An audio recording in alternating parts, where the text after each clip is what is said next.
नमस्कार, मेरा नाम है कांता रावत।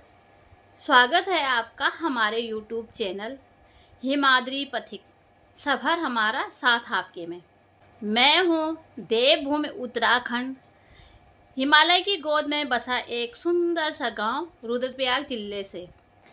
आज हम बात करेंगे देवभूमि उत्तराखंड के उस समस्या की जो हर साल उत्तराखंड के पहाड़ों को झकझोर कर रख देता है।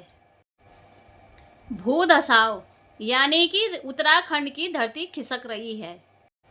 उत्तराखंड को देवभूमि कहा जाता है, लेकिन आज यह देवभूमि एक बड़ी त्रासदी का सामना कर रही है।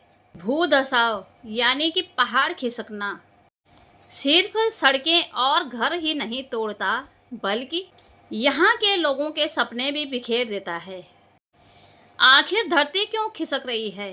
पहली वजह तो है अंधाधुंध सड़क चौड़ीकरण, क्योंकि जब हम सड़कों को काटेंगे वहाँ के पेड़ पौधे भी कट जाते हैं, जिनसे जो वहाँ के पहाड़ हैं, उनकी मिट्टी हैं, जो पत्थर हैं, वो सारे धंस जाते हैं। और दूसरा जो प्रमुख कारण है पहाड़ों को लगातार काटना।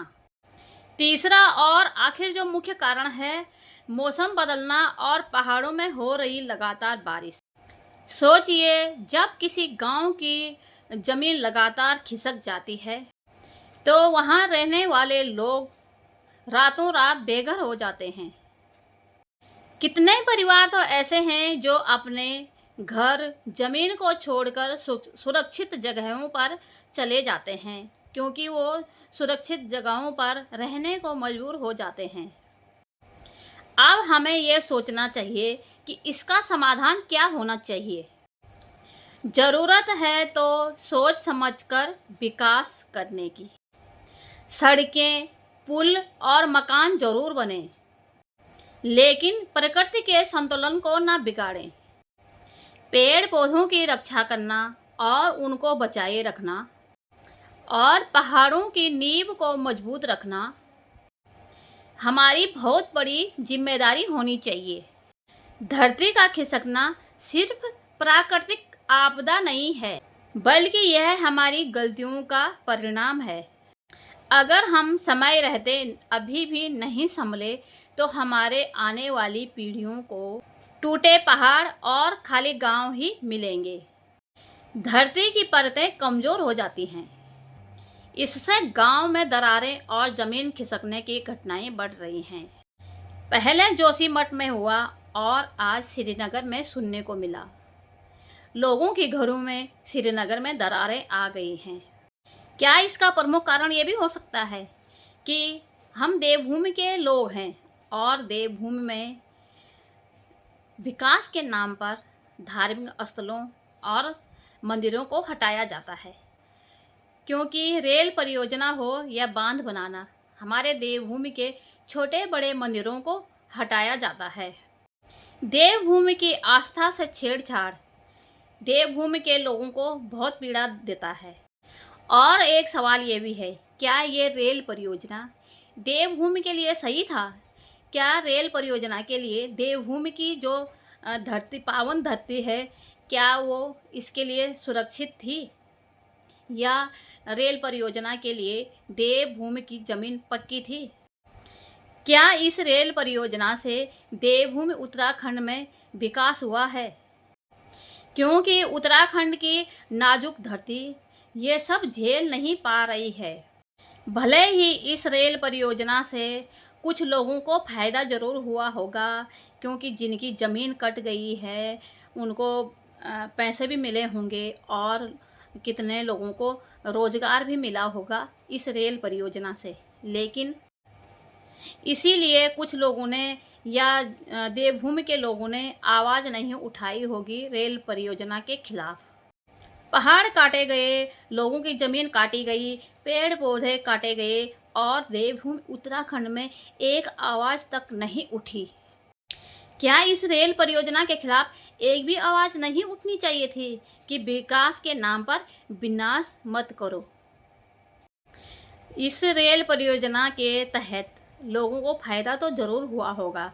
अगर इस रेल परियोजना से लोगों को फ़ायदा नहीं होता तो वीर शिरोमणि माधो सिंह की वो पावन धरती मलेथा गांव रेल परियोजना की भेंट नहीं चढ़ा हुआ होता। अगर उस समय वीर शिरोमणि माधो सिंह भंडारी को यह पता चल जाता कि उसकी बलिदानी धरती रेल परियोजना की भेंट चढ़ जाएगी, पानी लाने के लिए, नहर बनाने के लिए अपने बेटे गजय सिंह की बलि नहीं देते।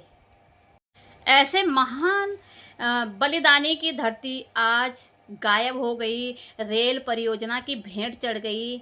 क्या ये मलेथा में विकास हुआ है या उत्तराखंड देवभूमि की उस पावन धरती पर विकास हुआ है? उत्तराखंड देवभूमि के लिए क्या ये रेल परियोजना विकास लेके आएगी या आने वाले टाइम में उत्तराखंड में आपदा लेके आएगी? ये एक सोचने वाली बात है।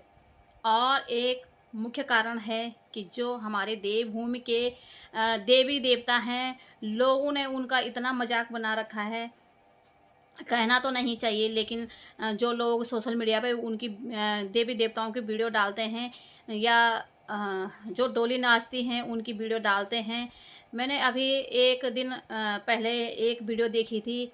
एक बाबा कह रहे हैं कि मनुष्य शरीर पे देवी का अवतरण नहीं होता है, देवी देवता मनुष्य के शरीर में नहीं आते हैं, भूत पिशाच ही इंसानों के इंसानी शरीर पे आते हैं। वो इतना मजाक उड़ा रहे हैं ना देवभूमि के लोगों का।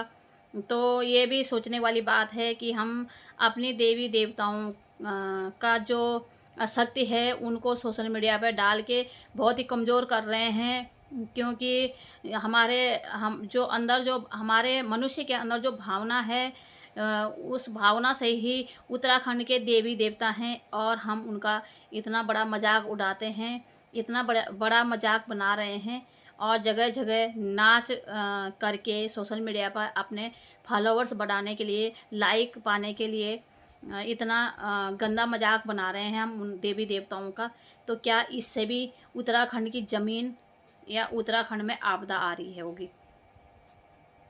क्या इससे उत्तराखंड की ज़मीन खिसकना या उत्तराखंड में जितनी आपदा आ रही है, क्या उससे उसका प्रभाव इस पावन धरती पे पड़ रहा होगा? मेरे मानने का मतलब ये है। मेरे इस वीडियो के माध्यम से किसी की भावनाओं को ठेस पहुंचाना नहीं है, कि बस वीडियो का एक सार है कि आजकल देवभूमि में जितने भी आपदा आ रही हैं, जितने भी पहाड़ खिसक रहे हैं, नदियाँ रोड पे आ रही हैं और चारों धाम बंद हैं, चारों धामों की रक्षा करने वाली माँ धारी देवी का मंदिर बंद है, चारों धाम बंद हैं। तो इसीलिए मैंने ये वीडियो बनाई। अगर आपको हमारी ये वीडियो पसंद आई हो तो शेयर करना ना भूलें। हमारे यूट्यूब चैनल हिमाद्री पथिक को सब्सक्राइब करना ना भूलें। मिलते हैं अगले वीडियो में एक नए विषय के साथ। तब तक के लिए आप लोगों का बहुत बहुत धन्यवाद। सुरक्षित रहें, सावधान रहें, यही बाबा केदार से प्रार्थना है। धन्यवाद।